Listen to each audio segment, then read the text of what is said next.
This panel is moderated by Laurie Young, Director of Competitive Intelligence at Lone Star Analysis, joined by John Booth, who's a VP of Marketing at Cipher, and Bjersrér, CEO of Comintelli. And so we're going to be launching into, talking about perspectives from technology CI veterans.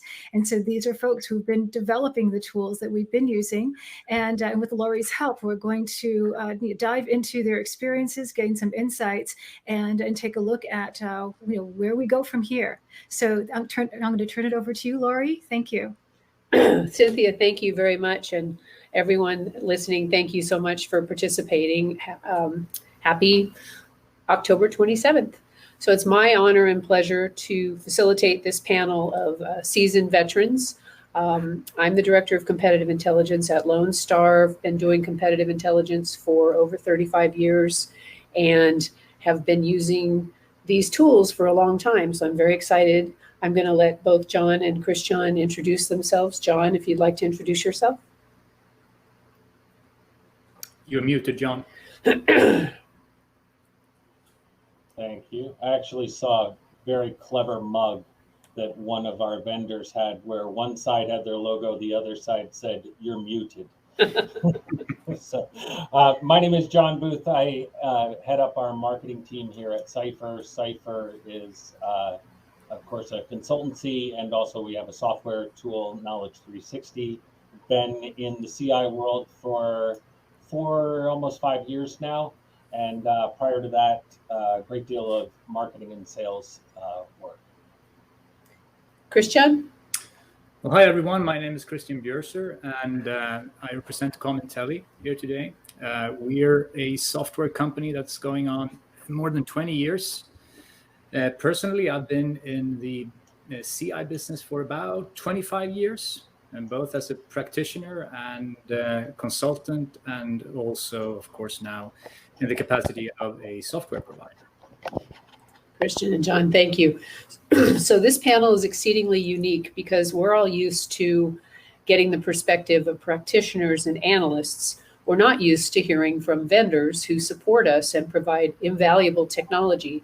So I want to start out with, we need to come to a common understanding of what is a definition of a CI platform.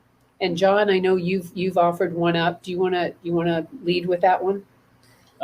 Sure.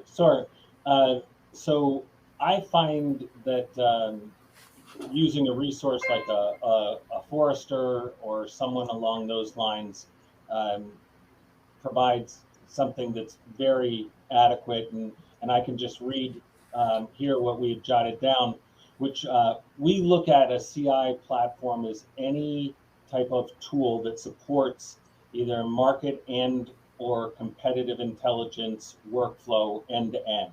So that typically includes things like data collection, some type of application of technology, either AI or machine learning, search and automation.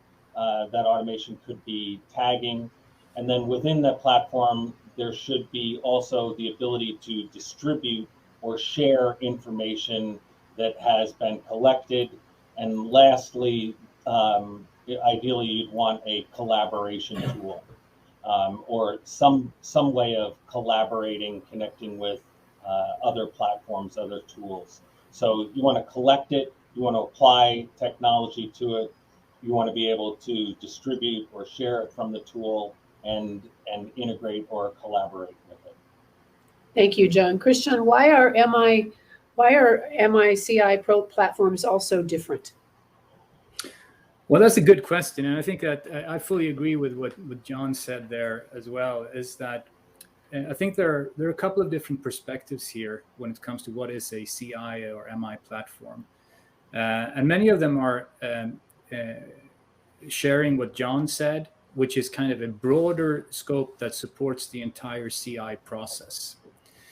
Basically, I mean, you have your integrated in one tool, you should have your media monitoring, your intelligence management, your early warning analytics, and your insight generation. I mean, that collaboration part.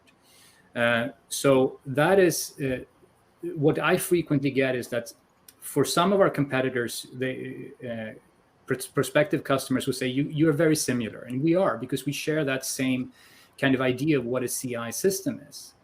But then you have niche systems that maybe focus on one section of these of the entire process, so to speak, or solving one problem. I mean, August told us about his setup with 2 different tools doing the work for him in the sort of pre-keynote session today. So I think it has to do a little bit with that. What is the provider, software provider, that they have a sort of broad scope, or is it a niche scope?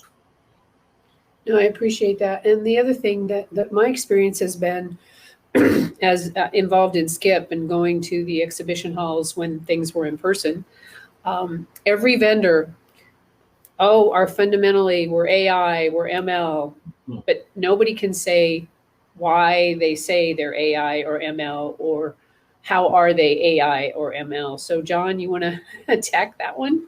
Yeah, I do. And I think that we, meaning the, at Cipher, we try not to get caught up in all of the the sizzle of the latest and greatest announcement of technology, and this is going to that, and how we're going to, have robots caring for us and driving us and doing all of that. And I think that when I refer to leveraging technology within the system, I kind of look at it as most of the organizations that we work with, we begin with kind of a crawl plan, and then move to a walk, and then finally to something along the lines of a run. And with the crawling, we might apply technology to do something as simple as tagging. So auto tagging. So let's identify locations, let's identify individuals, let's identify companies. And and you may have heard this, when looking through sources of information, can we identify the difference between Apple the fruit and Apple the company? If we can, there's a very simple way of using artificial intelligence. So we just use, through semantic learning and our machine learning, we've been able to identify information that is telling you apples are $2.99 on sale at the Safeway versus Apple has just, announced this merger. And so that's where I think we should start with a conversation with, AI and technology at the most fundamental level. What can help us kind of catalog the information that we have across our organization, and maybe move towards breaking down some of those silos that exist. Christian, how do you approach the AI ML discussion? Well, that's fine. I agree with John completely. I think that's a good starting point. I think that I'm going to tag on to what Andrew in the last session. He made a Formula One comment, and I have to then bring in my own Formula One comment, because I'm a huge fan of Formula One. And there was a race in Austin this weekend, and they had a Mercedes racing team was in an interview, and they asked him because they're very data driven. They're very data driven in Formula One. They analyze everything. They utilize AI capabilities on a lot of things. And he said, and I'm paraphrasing a bit here, but he said, his name is Toto Wolff. He said, when the flag drops, the algorithms mean nothing. So basically, that doesn't mean that he doesn't see value in AI. But eventually, you come to a point where humans take over and make the decision for you. So to John's point, we can utilize AI and machine learning as a technique within AI to help us with things like the heavy lifting. the categorization stuff, the identifying of certain trends, just having the ability to go to the system and tell the system, this is what I need to be continuously informed about, is a huge benefit. It will allow you to move your resources away from research and focus them on analysis. And I think a lot of times you miss out on where you actually make the biggest gains using AI. It's not someone telling you what your next strategy move is going to be. It's something that helps you prepare you for making that analytical move in that respect, to help you become a better analyst. Christian, I couldn't agree more. That is, I think too many times when we're talking to people who are evaluating tools or looking for solutions, they're of the mindset that the technology is going to uncover some nugget of gold that is out there that their teams just have not been able to uncover, and we're now going to take the place of humans, and that is just not the case. Just not the case. So, John, that's a perfect segue to my question about expectations. So you talk to customers, potential customers all the time. So do you, Christian, in terms of who need a platform or who think they need a platform. What are the realistic expectations that you encounter? Oh, I'll tell you. I think that one of the topics that we have to address early on in terms of expectations is just a timeline of getting a system set up and customized and tailored to your business. So with the tool, you had asked earlier, why are all tools so different? Well, because they've different applications and they support different teams and many different teams. And so, customizing dashboards or information reporting, etc., it takes time, and it's not uncommon for us to work with a client for 3, 6, 9, maybe even 12 months before they get to this steady state. Because I think to what Christian was just saying earlier is, once you get to one level of applying the technology, freeing up some of those research resources to do further analysis or developing insights, then you almost come to a second level, and undoubtedly that then shifts the focus away from the path that maybe you thought you were going to travel down, and now you need to maybe step back a little, reevaluate, adjust some things that you've set up in the system, make some changes, maybe pivot, something like that. And so it's kind of this one step, 2 steps forward, 1 step back approach. And until you have the tool within the environment, you really you're not quite sure how it's going to best serve you. And just, I think that the expectation should be, let's set a reasonable time, knowing that we are going to discover and learn things that are not visible today because we haven't had the opportunity to include this technology into our processes. So conversely, Christian, what would you say are the most unrealistic expectations that you've encountered? Well, I've been in the industry so long, so you kind of see these expectations coming and going. And the fun thing is that they reappear over time. So back when SharePoint was the big thing, any problem on Earth could be solved by SharePoint. We have the same argument now that relates to AI. It's exactly the same thing. And the expectation is, I'm just going to sit down, press a button, and miraculously something in the computer is going to produce my output. It's going to do the work for me. That was unrealistic back in SharePoint's days, and we laugh at this now. But we're going to be laughing at this expectation that we have now with AI, and maybe in a couple of years again. Say, yeah, that wasn't maybe exactly what AI was going to help us with. So I think anything that kind of takes you out of the equation as an analyst and replaces you, because that's basically what it is. If my expectation is that it's a push of a button to do my job, I'm out of there. So anything that takes me out of that is an unrealistic expectation, I would say, and that's good for the for the analyst profession. So I can completely relate to that, because as at my group, we use a platform, and I'm in love with it. It does everything I need it to do to help me, to enable me to do my job. But I haven't been able to get my analysts to embrace it, because they have their tools, things they use their way. It's very, very hard to introduce new things. Analysts like to be very analytical and think very deeply about things instead of just kind of jumping in and trying something new.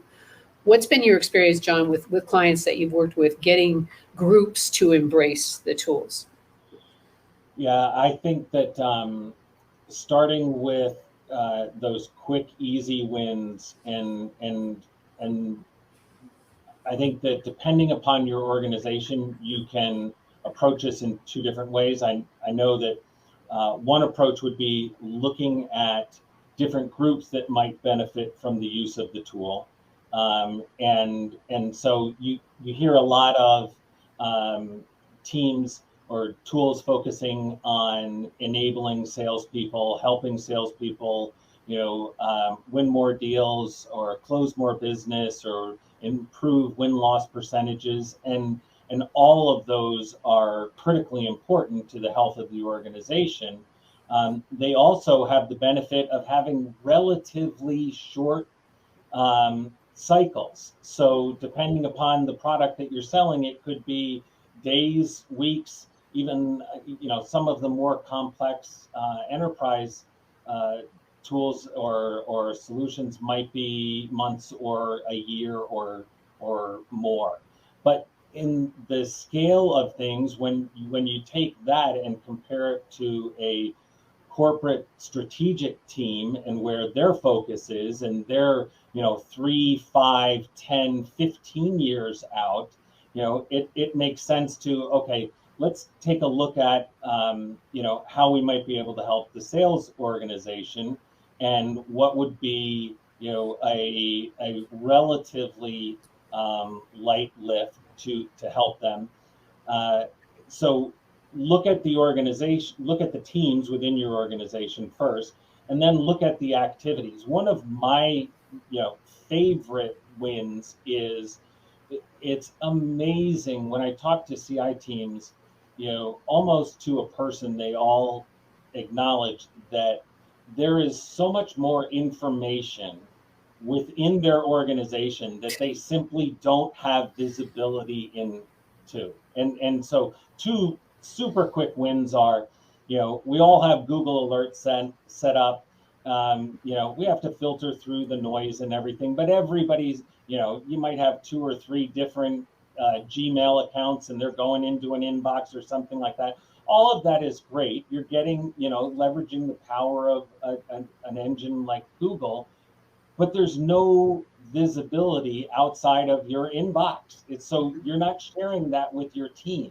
So look at teams that you can make an impact, and then look at tasks or activities where you can easily make a large impact. And increasing visibility is one of those tasks or activities. So I talk to people about, all right, how can we work into our existing processes the inclusion of adding this email, adding this alert, adding this RSS feed, adding this information into our centralized repository, so that we can increase the visibility.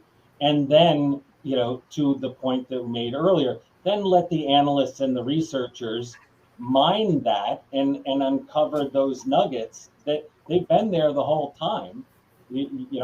Sure, we'll take give the technology credit, but it's really not the technology. It's the human behavior that we're changing, and we're having people centralize everything so that it can be shared or reviewed or collaborated with other teams. So that would be my approach. Look at the group, and then look at the task to see where you should start. So one of the things I tell new analysts is, in my opinion, knowledge is only power if you share it. And in the recent year plus of more remote than in-person activity has really forced people to think about collaboration and tools to aid with collaboration. So Christian, how has Comintelli addressed the new collaboration needs that they really have sprung up because of COVID?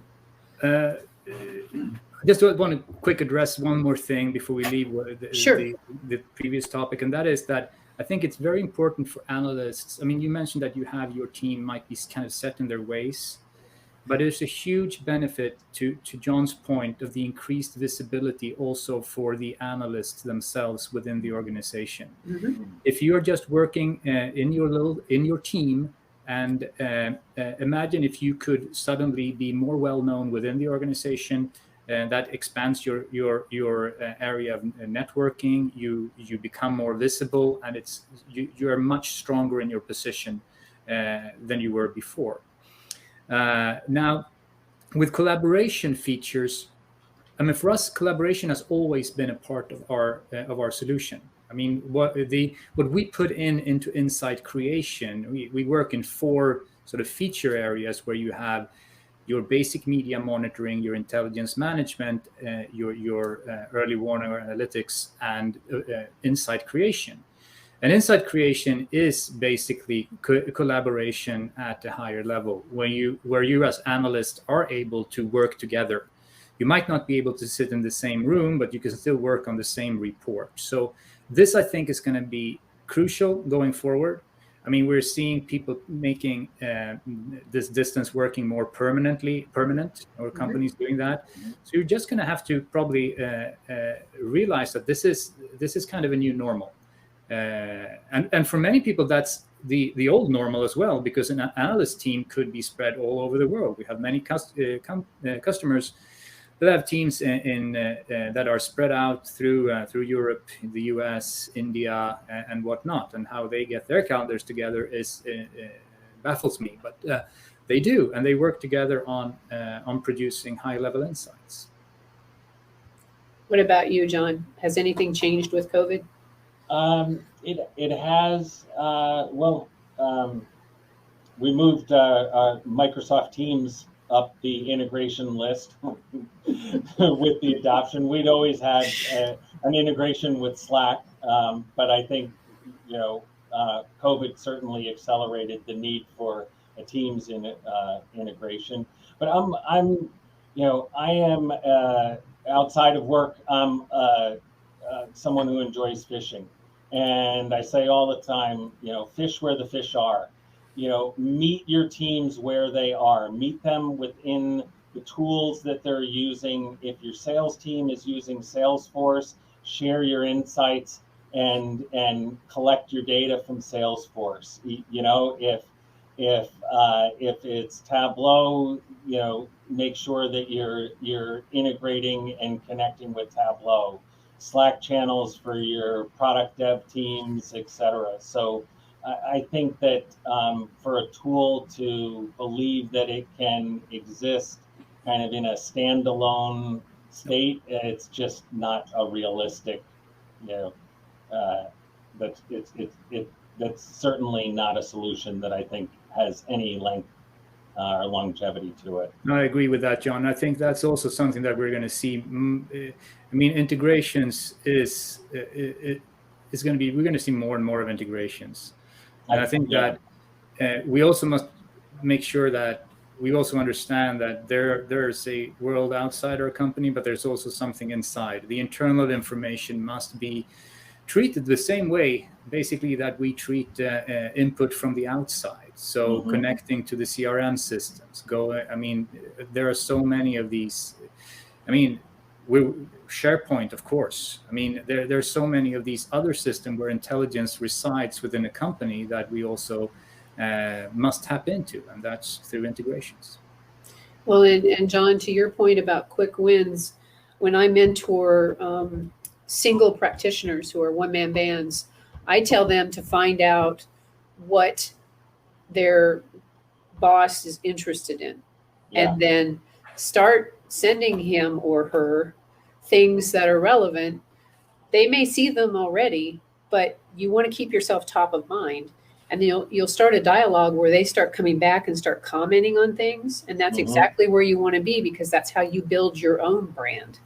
That's exactly, understanding, my client's problem and making that my problem as well. That is a great way to start a dialogue. It really is. And sometimes my group gets a little annoyed with me because I try to make them more interested in some things than they necessarily want to be. Some people joke that they spam my emails. So from a standpoint of a business model and success, John, what would you consider, based on your experience, your greatest success with a client? I think that I would have to say it's certainly the most recent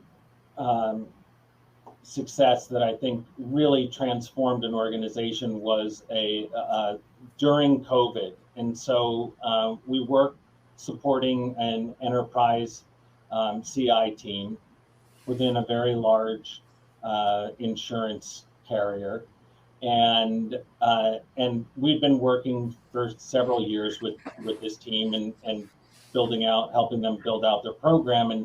And once COVID hit, the information and the frequency of deliverables shifted from they were delivering different pieces and information weekly and monthly and quarterly. And because of COVID, that compressed to their leadership team needed information in near real time. And so what we were able to do is build out some dashboards that captured this information and made it available to the leadership team, so that the leadership team could then identify they saw the trends, where things were going with their industry. They could make the key decisions that they needed to make to position their organization. And they actually came out in front in a couple of key critical kind of consumer customer concessions, and they were really able to lead their market because of the information and the insights that this team was able to deliver. And so that in itself was a huge win. The kind of the second success that came out of this was the recognition from the leadership team that this is information and a tool that the entire organization needs access to. And so that really helped, part of, I think, what CI teams struggle with is, until you have a need, you really don't have any interest or the time in looking at or trying to adopt another tool. We all have so many. But when you get your leadership team saying, you know what, this is the value that this tool can deliver is so universal, we want to make it available to the entire organization. We took that as a major win, for our team and our customer there. Christian, what about you? What do you consider the greatest success? Well, I mean, you tend to measure success, what was just behind the corner. I think that one of the most fun things we did during this the last year was our improvement in field intelligence capabilities. We worked together with a couple of our pharmaceutical customers and could see how we could drastically reduce and improve their field intelligence capabilities in event monitoring. This is something that can take weeks and months to process, and we got that into virtual real-time dissemination of this kind of information. So we've seen that help.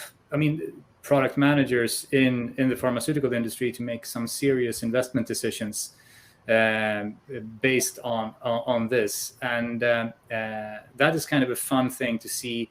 Practical application of AI and analytical capabilities together. Otherwise, I think that we've also seen that during the pandemic, we have had a much more higher upscaling than usual. So many people are going from maybe a 500 user license to 1,000 user license to going corporate wide. So that's also something that, to John's point, is always a good validation for us that the system is useful not only for a CI team, but for a larger part of the company. So Christian, what do you consider going forward? What do you consider your greatest challenge going forward? The greatest challenges are always going to be, I think that in this industry, you guys alluded to it and you did, Laurie, is that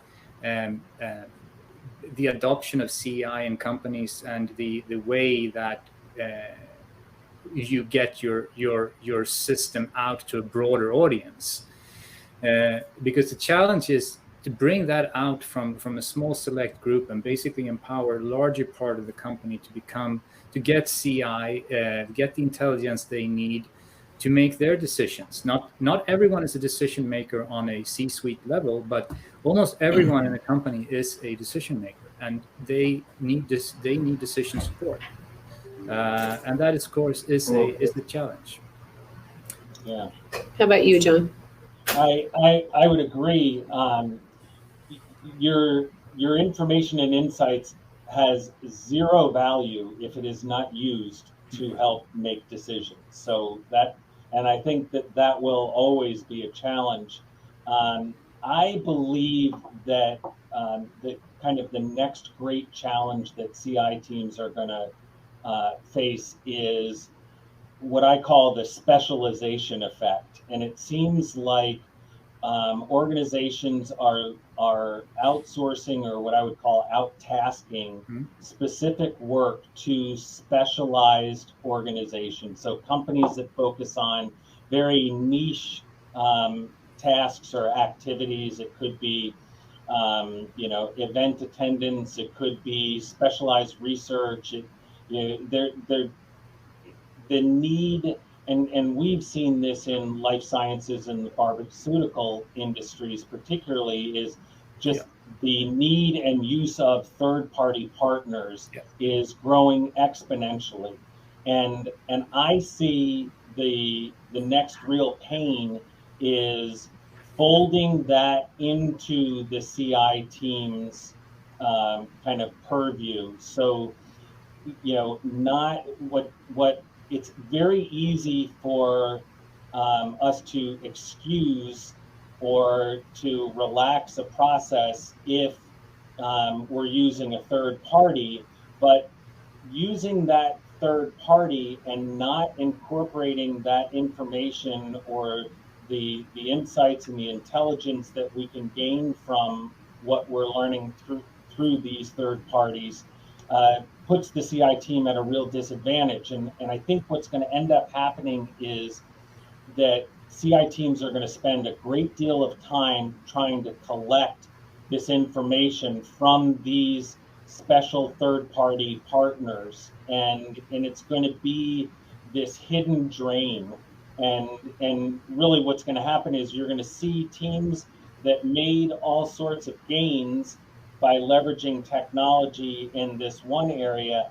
They're finding these administrative burdens and tasks that are kind of sapping away many of those gains, and so they're getting to a point where they no longer have the time or the ability to do the analysis. And that's something that we're working on very actively right now in creating a platform to allow third-party partners to access our clients' portals in a way that is protected, secure, and collaborative. And I think that's a very good point, and it's been going on but there is a trend in this. There is definitely, especially in pharmaceutical and life sciences, it's so common to have that exact setup. We have, like, you have two teams almost from our perspective. You have the third party team, and you have to, of course, make sure that they don't get access to what they shouldn't have access to, and then you have your customer basically, but it's also a great opportunity. It's a great way for when you get that set up straight, for those two CI teams, so to speak, the outside and the inside team, to work together in providing that platform.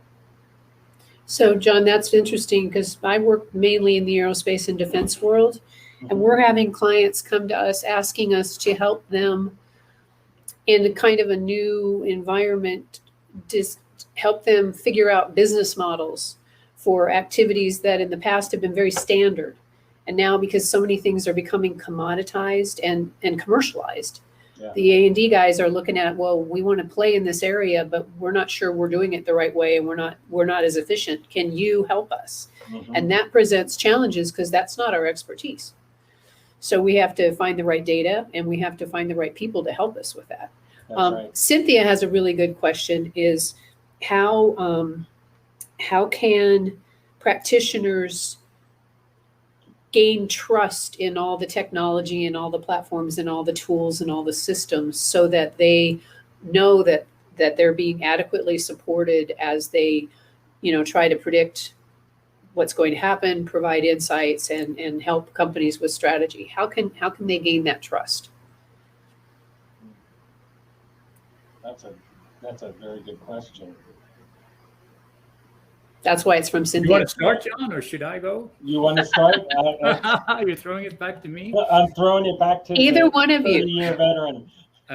Right. Oh, there you go. That card. I mean, I guess the question is trust in technology here, or yeah.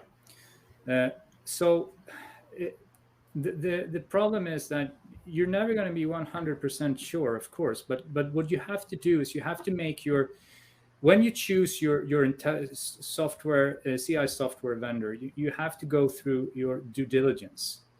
You must make sure that you don't have to be a programmer. You don't have to have that. You don't have to be a data scientist, but you got to understand sort of the fundamentals of what this software is going to do for you and what it's not going to do for you. And to do that, you need to start to create your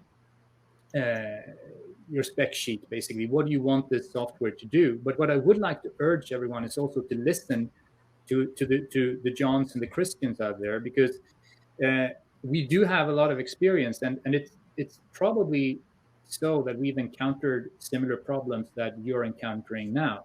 And listen to what we have to say and see if we seem trustworthy. And then when we have made our speech, make us show it to you.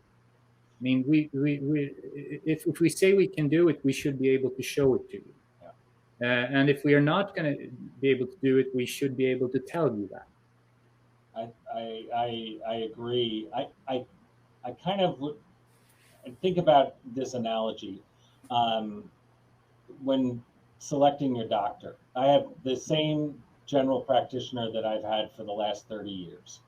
I don't know everything that he knows, and nor do I I care to. But I can have a conversation with him and ask him the questions I have. I can ask him to explain something in a way that I can understand it, And if that is making sense and you're doing that with your technology provider, I don't see why you would have any concerns with moving forward or believing that this is the right solution. And just accept and believe that that's going to also change. It may be in 6 months, it may be in a Oh, year, it will but change. it will change, exactly. And so can you continue to have conversations where you trust that person, um, and they can demonstrate what it is that they're sharing with you. But I think that when you can do that, you'll find much bigger problems that you're going to focus on rather than worrying about whether the technology is doing what it's supposed to do. Because if that's where your focus is, odds are you're probably trying to have the technology do something that it really can't do, and and that's why you're worried about it. Yeah, one of the biggest challenges when we were going through our selection process, and it was a long process, is articulating exactly what our needs were. And how do you guys help your potential clients? How do you help them get to where they really need to get to understand what they really need? Mm-hmm. I think it's one thing that you have to, as sort of a software provider or technical side, is to be try to listen really careful to the problem, because the practitioners, that's what they should articulate. It's our job to translate that into technology. So the worst situation is when you have someone who tries to do the opposite. When you try to say, I want a button up here, and when I press that button, it's going to do this, and this is going to change on the thing.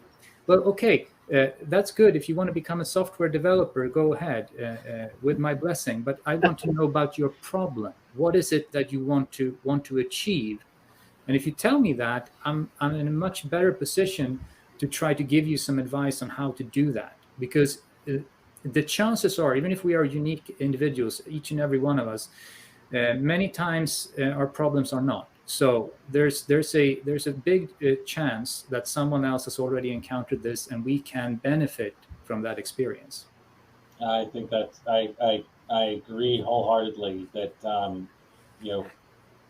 let us let us share the experiences that we've had. There will be overlap, and I'm a big believer in kind of the 3 why theory. So somebody tells you something, and then you ask them why, and then they tell you something else, and then, well, why is that? And by the time you get to that third why, you're really getting to the meat of the problem, the challenge, what they're trying to do, and you find that by doing that, that's where we find a lot of similarities within organizations, regardless of what industry that they're in. So we're kind of wrapping up our session, but I want to ask you, and I know things are changing very quickly on a very regular basis, but if you have a crystal ball, where do you think the technology is going? What's the next big innovation? Or is there one? Is it just an evolution as opposed to a revolution? I would say that there's going to be. I'm more on the evolution track here. I think that we're going to see, and to the point that we made on the keynote here earlier on, it's about augmentation. We're going to make progress, but we're going to probably make it in the same kind of direction that we are going. We mentioned, both me and John, we mentioned the integrations. Just the fact that when you get some of these integrations going even deeper, you're going to see a couple of amazing things that you might think are revolutionary, but in reality, they are just evolutionary. Yeah, I would agree. I think that we'll continue to hear of AI advancements and how Amazon is using it for this and that, but I think that when it comes to the needs of our customers, that it will be more evolutionary, because there simply are restrictions on resources, on capital, on time, that just won't allow for this big evolution, this big, revolutionary change. It will be evolutionary. And I would also agree that it's that the integration, so success 5 years from now will be a 3x, 5x, 10x in the types of teams or departments that are incorporating your information and your intelligence and insights in their decision making. That's real evolutionary success. Well, and Cynthia just popped a question of what your thoughts are in the low code, no code in technology going forward. I believe we'll see more of it. Yep. Yeah. I think that's the self-help, kind of do it for yourself. So that I think we're going to see much more of it. I think that what maybe most customers and people considering tools don't understand is, that low code, no code has an awful lot of code behind it that you're not seeing. Am I right? Yeah, that is so true. That is so true. My father-in-law was an old school programmer, and he really detested Windows. He said, "Oh, everything nowadays is so easy." Usually, when we opened the code prompt and wrote the stuff down, that's programming. So yeah, it's kind of like we all have these wireless devices. Well, it's only wireless for the first 100 to quarter mile, and then it's wired the entire way back. So right. Well, John and Christian, I really want to thank you. This has been really, really interesting. The bottom line is HITL, human in the loop.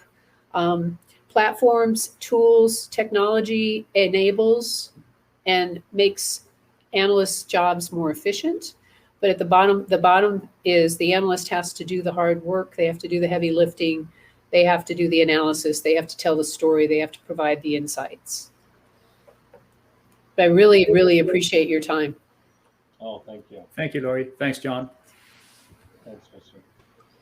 Terrific. Thanks so much to this panel. I've just been mesmerized and also engaged. The comment section has been on fire as well, which is always the mark of a very robust panel. So thank you, John. Thank you, Christian, for bringing your insights in. And Laurie, wonderful moderation and questions as well. So thank you very much for all of this. We are at 2:10, so we are on time to enter our networking session. So please join us for our first random networking break. And basically it's a mini break, which we'll place you in the space with someone that you can meet and talk to. And after that, so that will be from 2:10 to 2:15. So there are 5 minutes there to make a new friend, or maybe just to get acquainted with an old one. And then at 2:15 to 2:45, there will be another networking session as well. So I look forward to seeing you all there. Again, thank you so much for this panel, for giving us insights, from your veterans' perspective, as well as pointers to what we can expect next. So I look forward to continuing this conversation in our community of practice as well. Thank you. Thank you. Bye-bye. Bye.